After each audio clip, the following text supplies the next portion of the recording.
আর একটা দোয়া শিখাই দেয়, ইনশাআল্লাহ এই দোয়া করলে রিজিক তো বাড়বেই ইনশাআল্লাহ, আপনার যত ঋণ আছে ইনশাআল্লাহ আল্লাহ পাক শোধ করে দিবেন। আলী রাদিয়াল্লাহু আনহু বলেছেন, কোন ব্যক্তির যদি পাহাড়ের সমানও ঋণ থাকে, এই দোয়া যদি আমল করে আল্লাহ পাক ওই ঋণও শোধ করে দিবেন ইনশাআল্লাহ।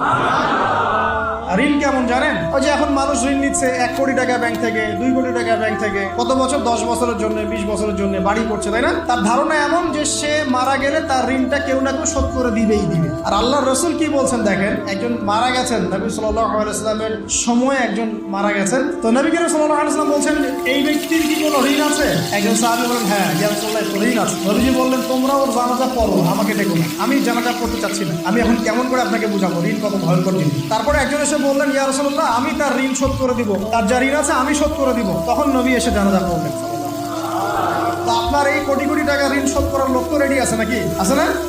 আল্লাহ পাক বলেছেন, শহীদ, আল্লাহর পথে যুদ্ধ করে শহীদ হয়েছে, এই ব্যক্তির আত্মাও ঝুলে থাকে যতক্ষণ পর্যন্ত না তার ঋণটা শোধ করা। এবার বলেন আমি কি বুঝাবো? এখন সেই দোয়া শিখাচ্ছি আপনাদেরকে, যে দোয়া শিখলে আপনারা ঋণ থেকে বাঁচবেন ইনশাআল্লাহ। আমার সাথে বলেন, দোয়াটা হচ্ছে, আল্লাহুম্মা ইকফিনি বিহালালিকা আন হারামিকা ওয়া আগনিনি বিফদলিকা আম্মান সিওয়াকা।